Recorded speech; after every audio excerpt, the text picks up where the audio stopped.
Welcome back to HudRod Automotive. Today I'm going to be telling you everything wrong with our new cheap high mileage daily driver. If you like this kind of content, please like, please subscribe. Let's get into it.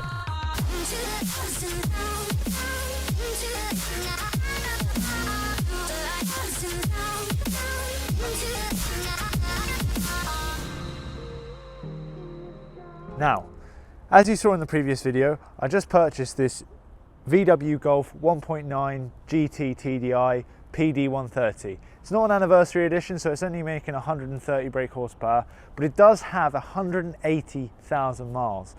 Now that scares a lot of people. So let's have a little look around it. Start with the outside.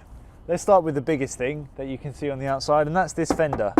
As you can see, yeah, not the greatest. Did a little tap on that and there is a hole in it.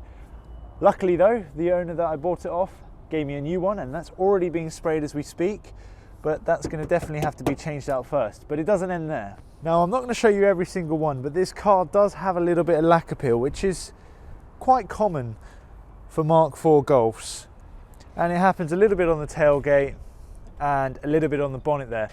Now Karen and I might address this, but it's not the end of the world for us, and for a car that's 20 years old, well, you know, you can't expect much. Now it's not just the lack appeal, the overall paintwork on this car isn't the greatest.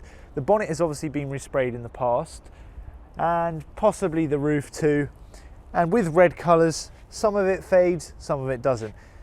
Now the good thing is though, the paintwork's not the best, but the bodywork is pretty good. This is the only scratch I can actually find on the car, and apart from that there's no actual dents or bodywork needed to be done. It's all the paintwork, which is the time consuming bit of it, of course. Okay, now I'm going to start on the inside of the car, which often takes the most beating on these high mileage cars because people spend a lot of time in them. And this car, well, it's actually fared up pretty well, but it still has its marks. Starting with that was the leather on the gear knob. I've torn it off now, but as you can see there, the gear knob needs a bit of love and attention there. The steering wheel is in nice condition, but the door card over here is slightly coming off, which is not so much of a problem, but you know, it's a thing. As for electrics in here, it all works fine.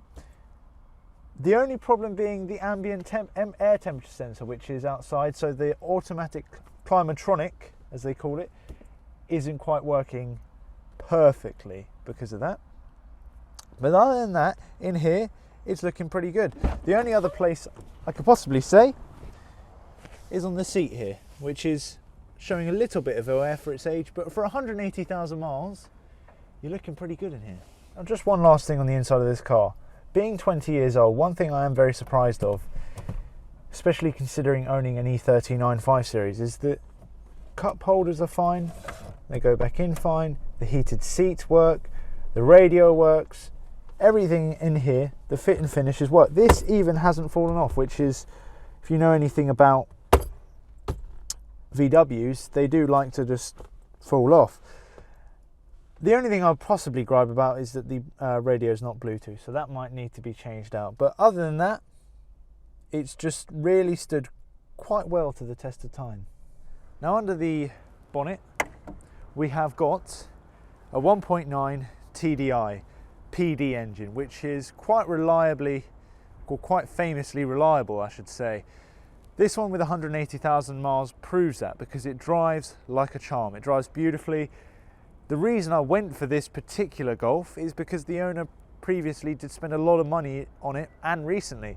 So that means a 20-year-old car has got quite a lot of new parts on it, which is very good for me. Now these engines, on Car Throttle, you must have seen they have gone over 400,000 miles, and we're planning to keep it going that way. The only thing I can see wrong with this at the moment, without going for a full mechanical inspection so far, is the drive belt might need some retention, but I'll do that straight away. So other than that, it drives it good, and there's no codes in the engine management system, so overall very good under there.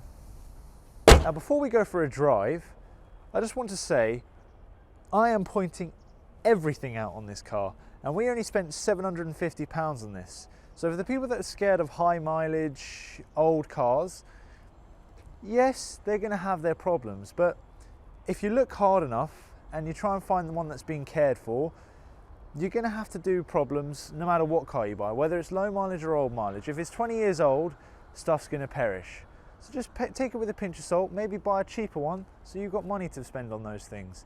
Anyway, this car drives really well, and now I'm going to show you. Before we set off and start driving, which is the majority of what I'm going to do in this car, and it drives very well, the last problem with this car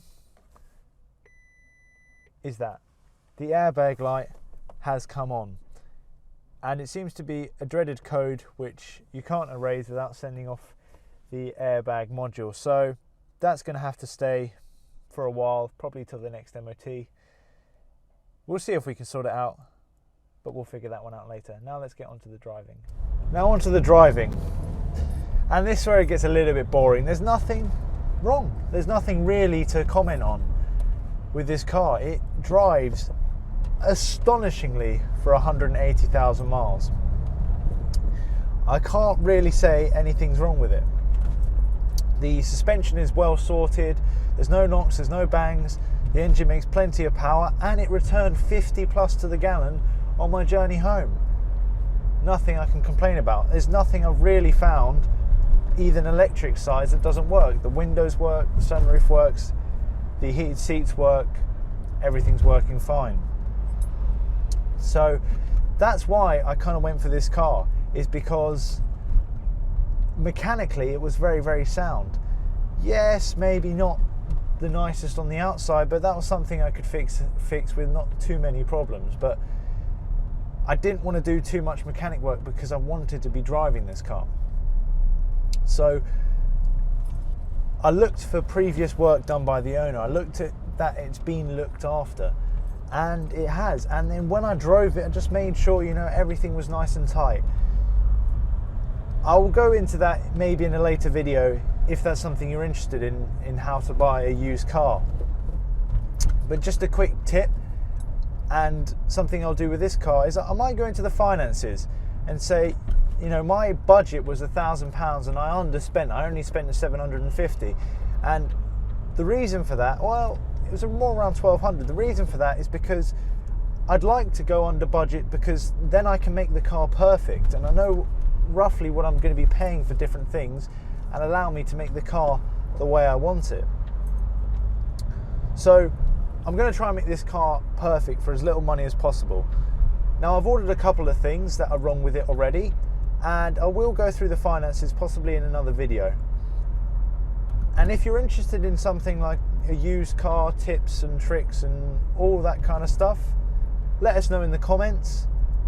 And if you enjoy this content, or if you don't like it, or if there's anything you want us to do with this kind of car, maybe a 6-month review where after I've been with it for a bit of time, or anything vice versa, let us know.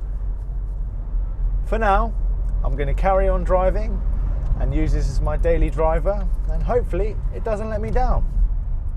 We will see you soon.